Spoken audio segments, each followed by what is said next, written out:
Welcome back to our channel, dear friends. Thank you once again for being here, for bringing your curiosity, your heart, and your willingness to walk this sacred journey together. Today, we are diving into a topic that is especially valuable for anyone who is new to Buddhism, or even for those who have been practicing for years but wish to deepen their understanding. What essential Buddhist knowledge should you embrace to walk the path with fewer detours?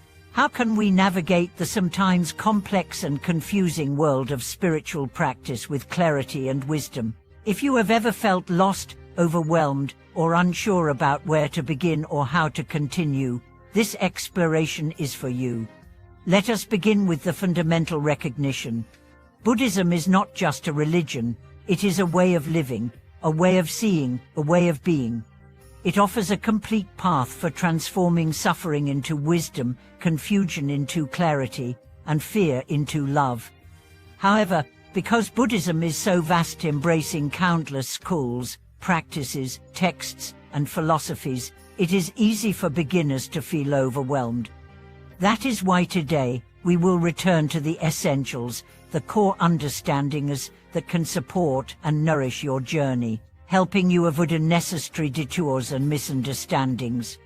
The first and most important foundation is understanding the three jewels, the Buddha, the Dharma, and the Sangha.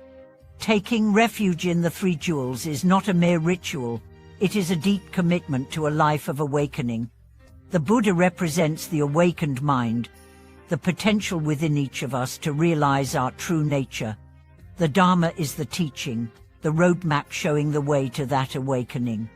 The Sangha is the community of those who walk the path together, supporting and inspiring each other. When you take refuge in the three jewels, you are affirming your own deepest aspiration, to live with wisdom, compassion, and freedom. You are saying, I choose the path of awakening over the path of confusion. You are declaring, I will not walk this journey alone. I will walk it with the guidance of those who have gone before and those who walk beside me. This foundational step sets the tone for your entire practice. Without it, your journey may be scattered, shallow, or directionless. With it, your journey becomes a sacred pilgrimage. The second essential understanding is the Four Noble Truths. Everything in Buddhism flows from these four simple yet profound insights. First, the truth of suffering dukkha. Life involves suffering, physical pain, emotional turmoil, existential dissatisfaction. This is not pessimism, it is honest acknowledgement. Second, the truth of the cause of suffering. Suffering arises from craving, attachment, and ignorance, clinging to what is transient, resisting what is inevitable, and misunderstanding the nature of reality. Third, the truth of the cessation of suffering. Freedom is possible. Suffering is not a permanent condition. It can be transcended. Fourth, the truth of the path to the cessation of suffering. The Noble Eightfold Path offers a practical, step-by-step guide to awakening. Understanding these truths deeply transforms your relationship to life. You no longer see pain as punishment, nor pleasure as salvation. You see both as passing phenomena, rising from causes and conditions, and you learn to meet them with equanimity. The third vital piece of knowledge is the law of karma. Karma is not fate. It is not a cosmic system of rewards and punishments. It is simply the principle of cause and effect. Every thought, word, and deed plants seeds that bear fruit in the future. Positive actions led to positive outcomes, harmful actions led to suffering. Understanding karma empowers you to take responsibility for your life. You realize that you are not a helpless victim of circumstances. You are a co-creator of your destiny. By cultivating wholesome actions, generosity, patience, ethical conduct, mindfulness, you plant seeds of happiness and freedom. By recognizing and transforming harmful habits, greed, hatred, delusion, you stop sowing the seeds of future suffering. The fourth essential is the practice of mindfulness. Mindfulness means being fully present, fully aware, without judgment. It is the antidote to the habitual mind that is always lost in past regrets or future anxieties. Through mindfulness, you begin to see your thoughts, emotions, and sensations not as ultimate truths, but as fleeting phenomena. You develop a spacious, compassionate awareness that can hold everything without clinging or resisting. Mindfulness is the gateway to wisdom. It allows you to observe the rising and passing of all experiences, leading to the direct realization of impermanence, unsatisfactoriness, and non-self. The fifth key is understanding the importance of ethical conduct. Ethics in Buddhism is not about rigid rules or external authority. It is about creating the conditions for inner peace. When your actions are guided by kindness, honesty, and respect, your mind becomes lighter, clearer, more open to insight.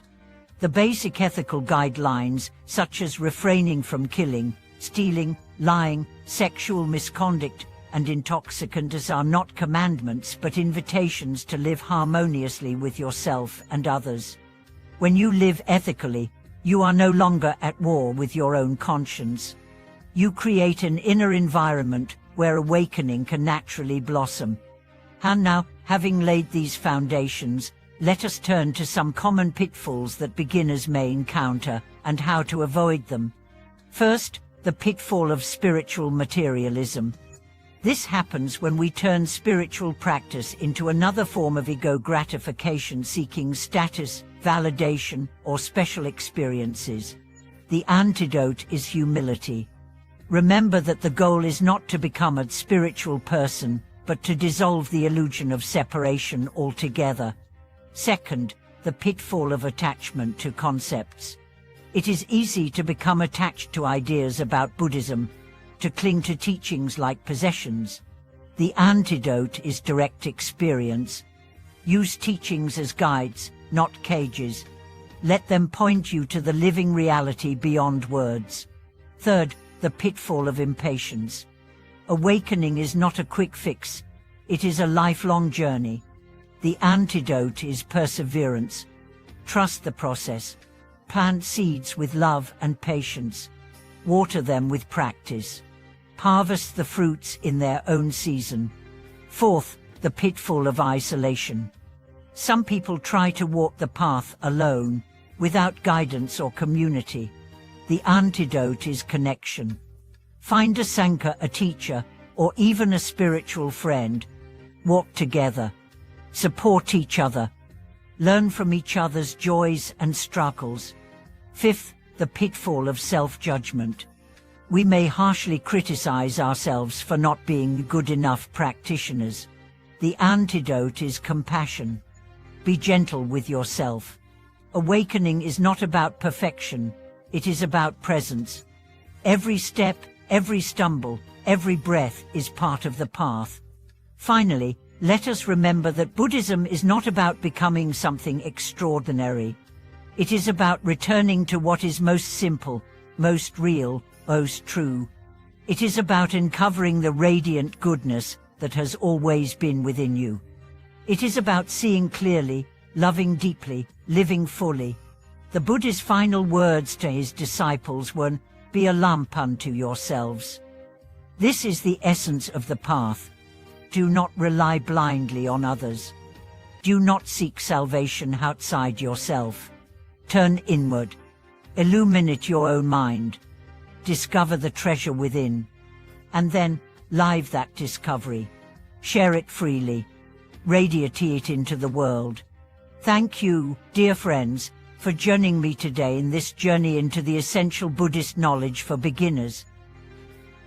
If this video touched your heart, if you found something here that you can carry into your own life, please share your reflections in the comments below. Remember to subscribe to our channel, like this video, and ring the notification bell so you stay connected with our ongoing explorations of wisdom, compassion, and awakening. Thank you for watching this video. Until next time, may your path be clear, your heart be joyful, and your spirit shine like 1,000 suns.